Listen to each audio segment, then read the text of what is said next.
And the work he achieved in 1781 with the Critique of Pure Reason, that is an absolute watershed. The death of metaphysics, many say. The death of metaphysics. Metaphysical speculation cannot continue beyond the statement of Kant. So Heidegger, who I think is most important in this, I must leave him a bit on the shelf here. I can't possibly do Heidegger here. But Heidegger says, Kant's philosophy shifts for the first time the whole of modern thought and being, Dasein, into the clarity and transparency of a foundation, Begründung. Transparency and clarity of a foundation is wrought by Kant. This determines every attitude towards knowledge since then. In other words, epistemology is fundamentally changed by the scientific enlightenment. It reaches its clearest and most radical expression with this great monumental works of Kant. Now, I now give you the mumbo-jumbo side of it. As an astrologer, I cannot but be moved by the fact that that is the year of the discovery of Uranus, 1781, when Europe begins to seethe with revolutions of a quite different nature and order to the revolutions of thought before, French and American revolutions. A different notion of what human being is. The definition of human being changes in this period. As Heidegger shows, very radically, Kant actually alters the nature of what a thing is. Very Heidegger taught that. The nature of the thing, what is a thing and what is a fact, is now changed in a process that, as Heidegger says, is counterintuitive and took many centuries to fight through and wrestle with. That's what the Enlightenment figures from Bacon onwards, Locke, Hume, Descartes, have all struggled to produce a counterintuitive mode of thought that gives us a magic of an extraordinary order with our science and technology. Who needs miracles when we have that magic, you see? So now this is an absolutely stark and radical dilemma, and that Uranus, that's a marker for an astrologer of an utter divide, a smashing of an old order, a marker of a complete change of thought. But that fact I've just given you belongs in a quite different space. It's an anecdote. In Kant's terminology, what I've said to you, although I've dressed it up as if I can make statements of a positive nature about my astrology, I've used a symbolic interpretation for a start. A symbolic interpretation. Uranus is physically at a certain place in the sky in 1781, astronomical fact. I then form an opinion that this means something symbolically, not positively, not causally, not assertively, not positive knowledge, about the situation then. That assertion, as Kant will show me very serenely, very definitely, belongs in the realm of opinion and not in the realm of knowledge. It cannot be used as a construction stepping stone of knowledge, such an opinion. For me, that's the world I live in. So, we have to face the divide and the attempt to address it. Now, what's amazing about Kant, watching the timing here, is that you might think that this person is completely unsubtle about all of this. I'll leave that on for a minute, the mumbo jumbo. You might think that he's completely unsubtle, but he's not. Those of you who wish, in our area of thought, it's something that I came across late in my own studies and nearly overwhelmed my thesis, was to discover the power of Kant's Dreams of a Spirit Seer, elucidated by Dreams of Metaphysics, 1766, a very, very important paper in his early writings. And that's far more approachable for people like us than the critiques are. So if you want to, some of you have probably tried reading Kant in the past and you've failed after page 2. I know the feeling. You try the Critique of Pure Reason and I'm afraid that's it. But if you read essays like the Dreams of a Spirit Seer, which is his deconstruction of Swedenborg's philosophy. Now, Swedenborg, what had goaded Kant into action was Swedenborg's vision of the fire of Stockholm. This is the thing that set intellectuals alight, actually, in the 1759-1760 period, that Swedenborg had, while in an evening in Stockholm, in Gothenburg, 40 kilometres distant from Stockholm, had become alarmed at the moment that a great fire broke out at the Södermalm in Stockholm, and gave an exact report to the assembled company over the following hours of the exact extent of the fire and how close it got to his own personal observatory before it finally was extinguished, when he said the fire is extinguished. At the time that, a day later, when the messenger came from Stockholm, was found to be accurate in all relevant details, and is highly well attested and reported Swedenborg had a clairvoyant vision of the fire of Stockholm. Swedenborg is famous for much more than this, of course, a complete spirit philosophy. Now, what Kant does is an extraordinary piece of intellectual work, and I do commend it to you, because Kant actually acknowledges that he is himself inclined to believe in the nature of spirit or soul. But he says these things enter a realm where we have to apply a negative epistemology. It is not knowledge. It remains a type of fiction, and he doesn't mean that in a derogatory sense. It remains forever placed in an area that is not positive knowledge.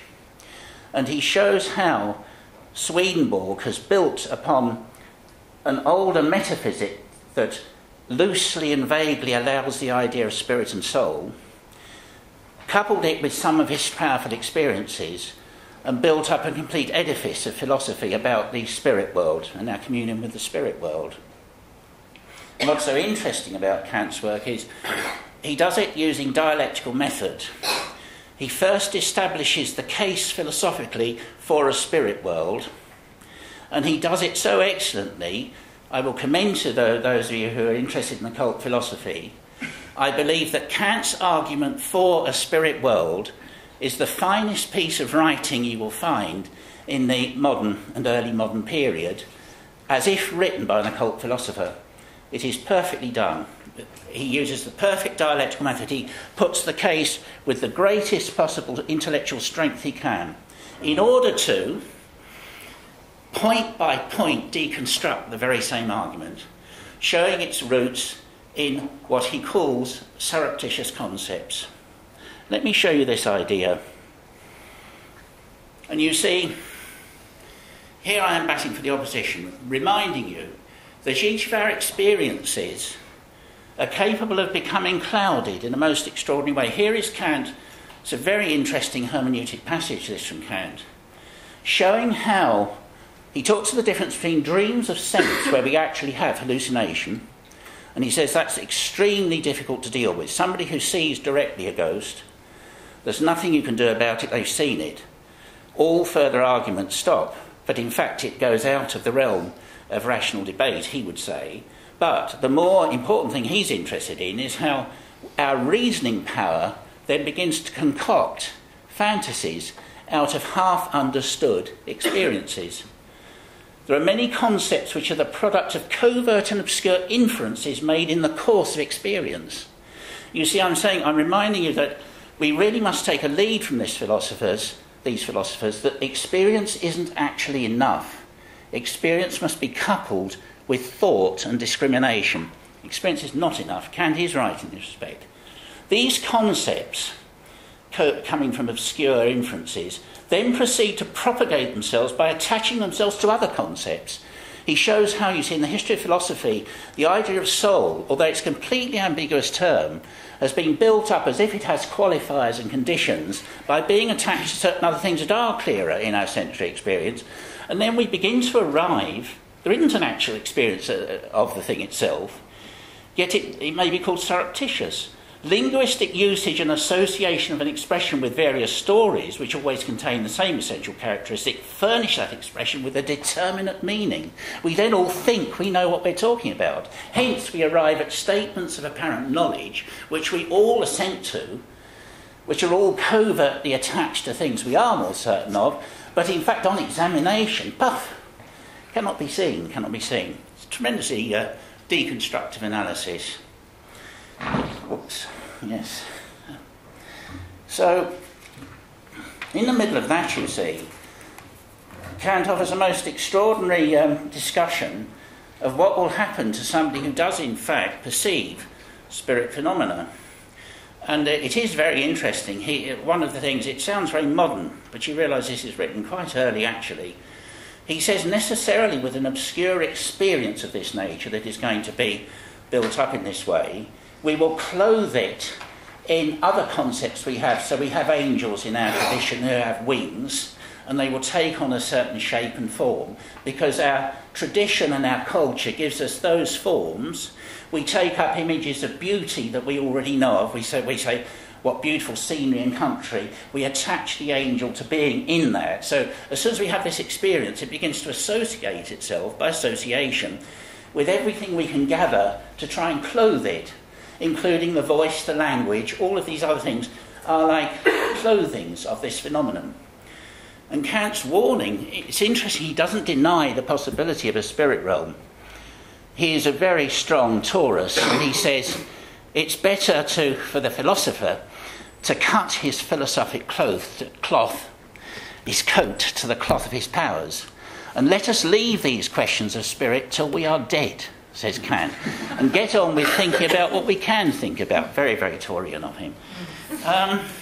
So he doesn't deny the possibility that there could be a spirit realm, but he warns you, how will you distinguish that which is positive knowledge about this from all this other cloud of fantasies that you will clothe it in? How will you distinguish it?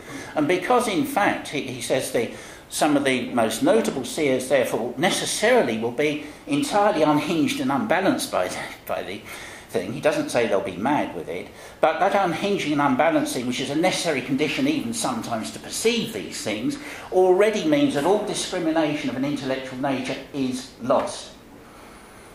Terrifying prospect. Now, perhaps in discussion further, because we're going to run out of time very soon, I'll try to repair the damage I've done by giving you this disastrous epistemological negativity from Kant. But there are bridges to this, and perhaps we can raise this issue in discussion. What bridges can be built? But it is to remind you that we cannot now think back as if we've not had this revolution of thought. Each of us in our studies in these areas, or our experiences or practices, cannot act as if Uranus has not been discovered. I'm incidentally not advocating a particular style of astrology. I know there are astrologers here who will take a completely traditional form. That's fine. But you do that knowing that another thought has already come, that symbolised by Uranus has already come. Now, a very interesting phrase I'll perhaps leave you with here would be the beginnings of my solution. I cannot offer you the solution in this 30-minute discussion. The beginnings of it is a remark of Paul Ricoeur's in relation to the modern status of religious understanding or an intellectual. Ricoeur says that one has to return to the material with second naivety. We cannot be first naive. First naive is really stupid. You cannot act as if this thought has not occurred, this transforming thought that has changed the whole nature of what human being is, all of our institutions, our whole academy, our sciences and technology. That cannot be unthought. We are children of it. Yet there is a second naive that knows how to bracket and return with the power also of the thought that we have had. So it is not to deny this, it's not to be swept away by it, not to deny, but certainly not to act as if it isn't there. So I would advocate to you the correct approach to the question of the daimon. Any attempt, which is utterly difficult, to ally thought and discrimination with this, is the move of second naivety, but not the move of first naivety. So it cannot be a matter of simple belief anymore. I think that's probably enough to have started the ball rolling on this subject matter. All right?